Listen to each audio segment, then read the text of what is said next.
Welcome to Truth Behind Travel podcast. I'm Dolores Semeraro, and this is my weekly show where tourism, travel, and hospitality industry professionals meet to discuss and share marketing strategies as they reshape the future of travel. If you want to learn the truth directly from the leaders and the doers of this industry, you are in the right place. Before you dive into today's episode, don't forget to subscribe to the podcast on your favorite podcast app. And while you're on it, go on and follow the show on Instagram and Facebook at Truth Behind Travel Podcast. Hello and welcome back to Truth Behind Travel Podcast. I'm your host, Dolores Semeraro, and I know this is a very special time of the year. For those of you celebrating the festivities ahead of us, this is a time that calls for celebration, reflection, the time that we want to spend with families and friends. But even if you're not celebrating the festivities just around the corner, it's almost impossible to escape the commercial side of things and the urge of buying gifts for the ones we love, the ones we work with, the boss, or anyone else for that matters nowadays. So today on the podcast, we are dedicating an episode to the art of gifting, particularly in the hospitality and tourism industry. How do we gift a business partner, a client of our travel agency, the attendees of our trade and tourism event, or simply a guest of our hotel? Most importantly, what do we gift them with? A branded pen? A notebook? So much in the gifting arena has been said and done. So today, when eco-friendly materials and renewable energies are becoming some of the key decision factors in whether a gift is successful or not, just wrapping a branded items, it's simply not enough. My guest today is an expert in the art of gifting, particularly when it comes to corporate branded gifts in the travel and hospitality industry. Josh Filler. Josh is the director of DNS Travel Supplies, a specialist in promotional gifts and branded merchandise based in the UK.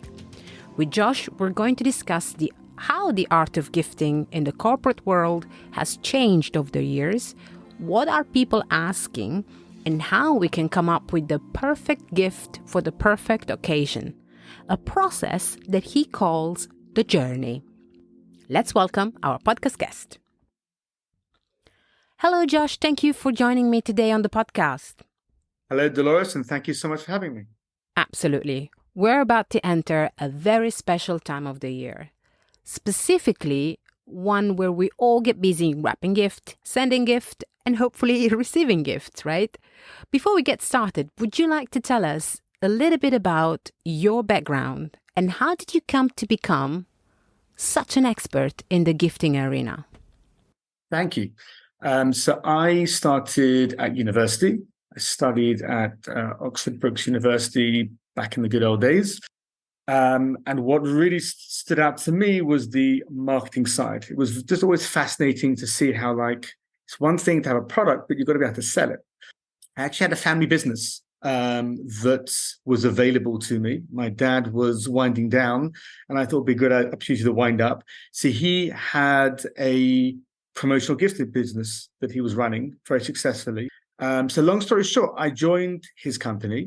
And it took me a while, but I realized that the power of branding is actually far more powerful than any other advertising medium. So I also spent time at some of the biggest advertising agencies in London, BBH and Saatchi. So putting that all together, it's actually a really exciting business to be in. No day is the same. It's very cool. Promotional gifts is not about a catalog. It's funny because every single business you go to, they have a catalog, but it's not about a catalog. It's about being creative and understanding your customer and how to effectively get their attention. So much has changed, right? Tourism events are back in person, and you get that goodie bag again when you go to a conference, which most of the time you leave there because there's nothing special for you to take home.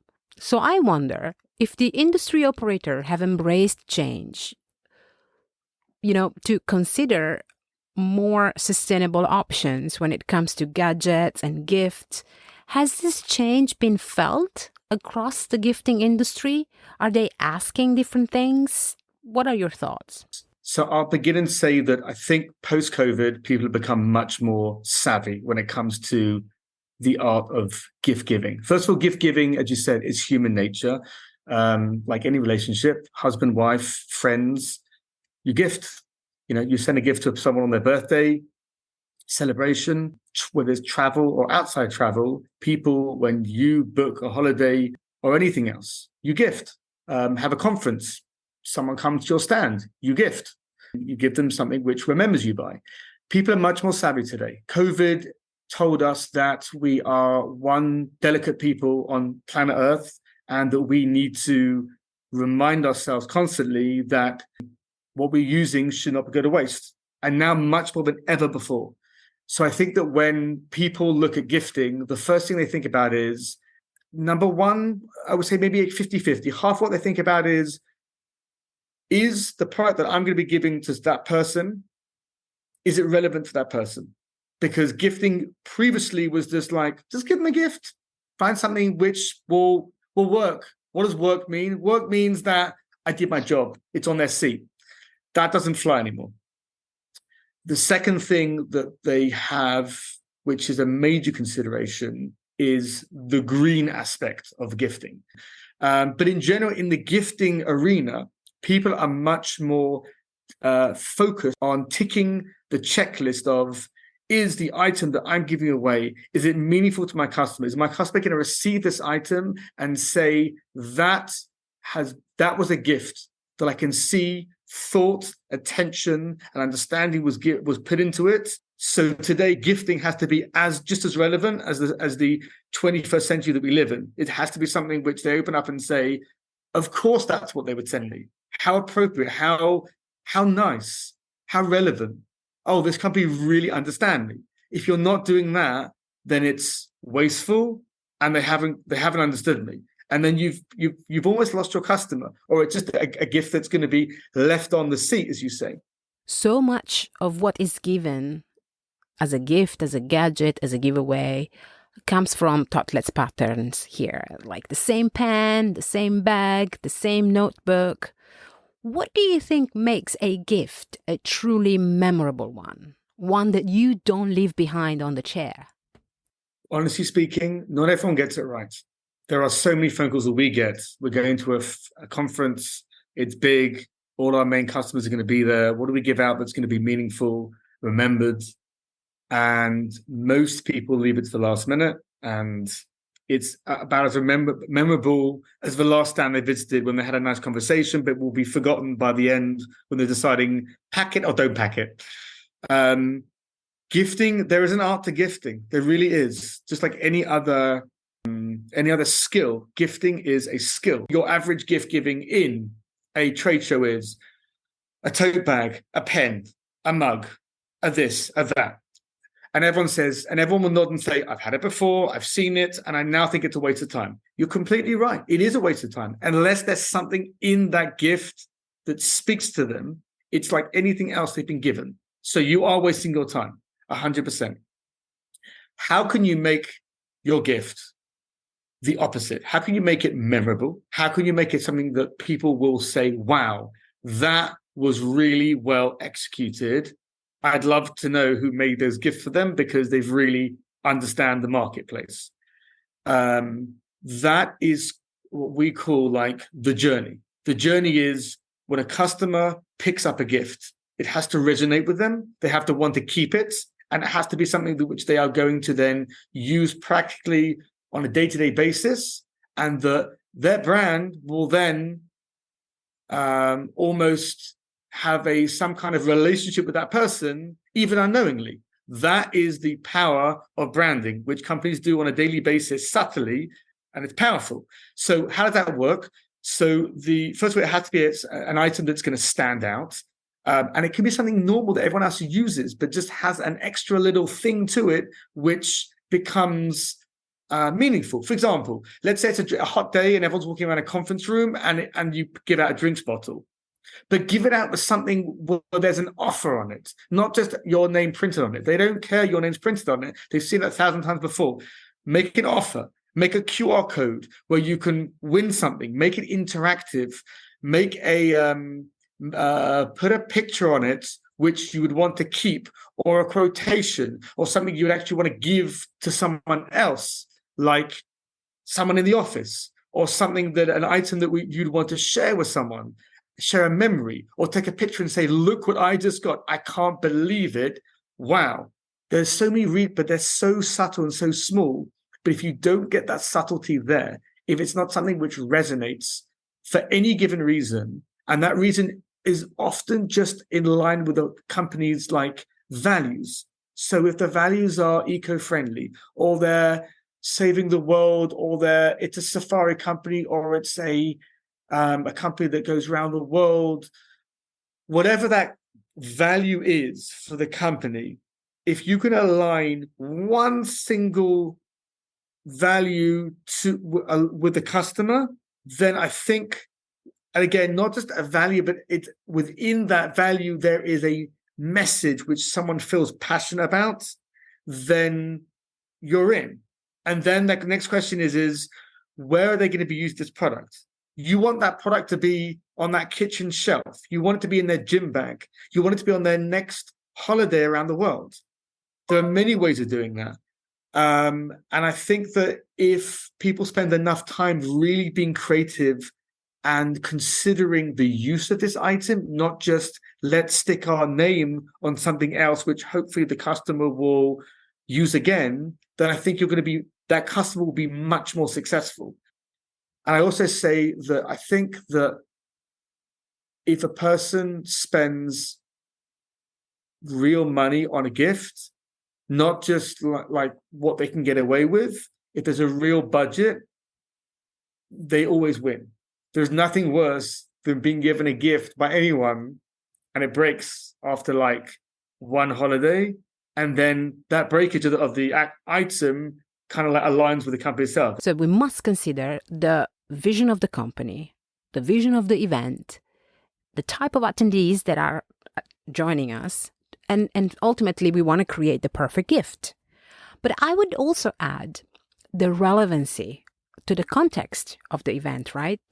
In many cases, that doesn't come cheap. Creating a gift that carries on the legacy of the event vision. And if you are an operator right now listening to this podcast and you're conceptualizing the gift of your next event, how do you go about the cost? What do you have to consider? Does it have to be more expensive? And if so, how much more? How much are we talking about? Listen, it depends very much on how successful you want to be. You'll go to a digital marketing agency and you will say to them, I want to be really successful. I want my company to be seen and heard by all. I want sales to gain X momentum over the next X period of time. And they'll say to you, how much money are you willing to invest? Gifting is no different. Gifting has to tick all the boxes. And more importantly, once you've got a beautiful gift together, if it doesn't last, then nor does your campaign.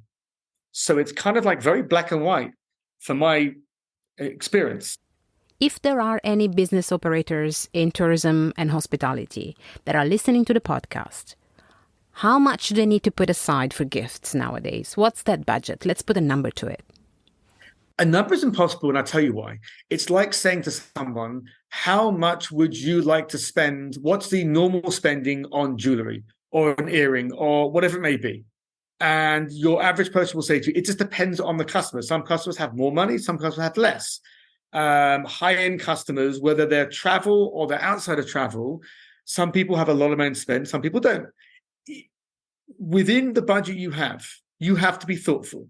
If you have a lot of money, first of all, if you have a lot of money or your company is big and is respected and well thought after, and what you have booked, whether it be a cruise or a around the world trip or anything else, if you spend a lot of money, you're going to be expected to give them a substantial gift. Within that substantial gift, it has to be thoughtful. You cannot waste your money on things which customer is not going to enjoy or think, please don't waste your money on me, because that's also a consideration. There is no budget as such, or maybe I would put better. The budget is a consideration based on the amount of money that person has spent. So you're saying the more money the customer spends, the bigger the gift? I would say that was a blanket rule. I would say the $1 million question is, how can your next event, trade show be effective? What would it be if I was in the driving seat and I was being gifted something for my next high-tech event or my next event based on eco-friendly direction of whatever it may be, whatever the event is going to be? How can I best understand? How can I best satisfy my customers? How can I best excite my customer in this next event? And then you can even put together ideas which you think are maybe somewhat mundane, like a beautiful pen, like a beautiful tote bag, like a beautiful notepad, but put it together in a way which makes sense. Don't just put it all into one bag. Make it into almost like a gift package. Write a note. Explain that you may have a full day ahead of you, and we want to make it easier for you. So we've included a pen which is eco-friendly, biodegradable, which is we've put in certain ink in order for you to, or the pen has a slight way of writing, which actually eases your writing so that you don't get tired. The bag is designed with X in mind. It's a specific design. You put all that together and the customer says, wow, it's not just another tote bag. There should actually be a company called www.notanothertotebag.com, because that's the first go-to and people get bored. So I would say to you in a nutshell that if it's a well thought out gifting idea that ticks boxes, and that even if it's something which is if it's something which is which involves gift items which other people will be using as well, that's okay. But as long as there's a message and there's a direction and reason as to why you gave that gift, that will help the customer. That will help the customer understand it's not just another pen or another tote bag or another notepad. I've actually put these together specifically to help your day. What would you say is the worst travel gift that can be given today, whether you are in a hotel, whether you're about to go on a exploration journey or on a cruise? Plastic, anything. When you see plastic today, people automatically cringe. Plastic is a big no-no. All right. So what is the best gift then? A great question. Today we see that the best gift that really excites customers and is meaningful and is loved, I would say, is a whole package. It's not just one particular gift. We like to see gifting as a journey. So there's the pre-travel journey, part of the journey, which is when your itinerary, a beautiful itinerary printed out that arrives in a beautiful box that you unravel. And in that itinerary shows you exactly what you're doing every day. And there is tremendous excitement that they get when they receive something before the actual flight itself. So a packed itinerary that explains exactly where the traveler is going, that makes the journey already exciting. Following that up, sending out something along the lines of a beautiful, sometimes it's a beautiful suitcase with a shoulder bag, with a soap bag. These are the high-end items that we get asked to produce. Like, for example, just give us some practical cases, some practical examples of gifts. Talking about like meaningful gifts that really work well on different budgets. I just had another thing came to mind. We had a customer, Trailfinders, who are one of the largest tour companies in the UK, and they were doing a promotion which they wanted help with. So as we mentioned before, tote bags aren't always exciting, but it depends on the event. So the event they put on, they sponsored the Chelsea Flower Show, which is a yearly show that basically has lots of beautiful dogs running around on a beautiful green lawn. And we produced beautiful bags that were designed in green, colored green. And these bags were seen by all the people that were attending the event. And when the camera crews picked up on these bags, they perfectly matched the color of the beautiful green grass. Now you think, again, is that a useful gift? It's brilliantly useful because they're going around the entire day and they pick up lots of paraphernalia, but the color of the bags perfectly matched the green grass. So it was like a perfect way of drawing attention to a beautiful bag, which is, again, just a bag, but it worked. The aim of the game is think out the box, be creative, use something which is going to be really thoughtful and imaginative. And you can use any kind of item you like, as long as it has imagination, creativity to it. I think those are the two key ingredients. So if you make any item exciting within whatever parameters you're going to use, then you will be successful. But if you just stick in, or you just put a bag on a chair, or leave something with no explanation, no connection to the customer, then 100%, then you've wasted your money. You have to sit with your marketing team and think to yourself, what's useful? How can we make that person's day better? How can we enhance it? How can we make it exciting? How can they go? And even if they don't take that product with them, because you could say to me, well, maybe they'll use something for the spa or the bathroom, but then it's gone. But if you make it meaningful enough for them in that moment, then it won't be gone. If it's exactly what they were looking for then and there, then you've answered their question. And maybe there's a follow-up, or maybe you write a little message on the side of their massage gel and say, here's an extra bottle, pack it in your bag. Indeed. And I'm just thinking about all the tiny gifts of turn down items we place in hotel rooms, every hotel operator every day. And how many of these are left behind? How many are instead taken? And in the end, how many are actually remembered after the holiday? I agree with you. Quality is paramount. You don't want to invest any given budget in cheaply built gifts that break right after or shortly after they're given. That is bad marketing. Is the worst thing that you will never know when the gift breaks, and you will not know how it has affected the feelings of your guests once they're home, so you can't fix it. Great examples, Josh. Thank you so much. I'm sure those listening to the podcast today will take away lots of learning points and hopefully really put their minds together before calling up the next supplier to buy their company gifts. Any last words of wisdom from you? Be creative. Make it fun. Think about the idea of going through a few different samples before you actually get to that product that says, wow, that is such a beautiful product. I can't wait for my customer to receive it. That's the position you should be in every time you buy a promotional gift, to know that promotional gift is the right one. When you're there, the whole experience is different. And that's how it should be.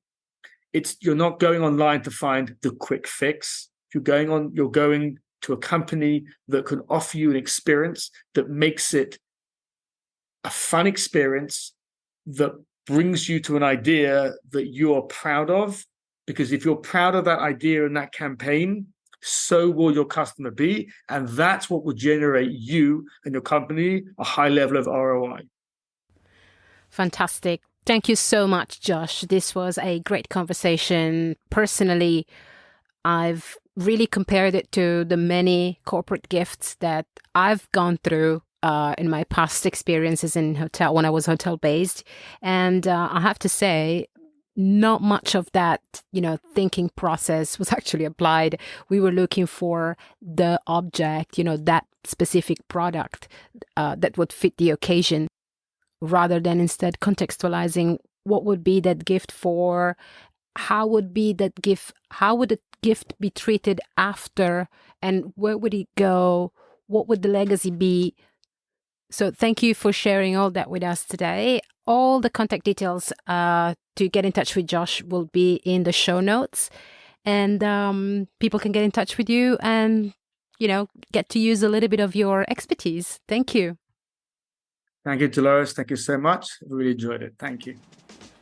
Thank you for being with us today on the podcast. And I hope you enjoyed today's episode dedicated to the art of gift giving with Josh, and all the conversations we had today about putting a little bit of thinking into the process of creating a gift, and how actually we can get to know our customers better, and how can we get to build relationship through this very, very special moment. Don't underestimate it. I think that's my biggest takeaway from today's episode, and put some thinking into it.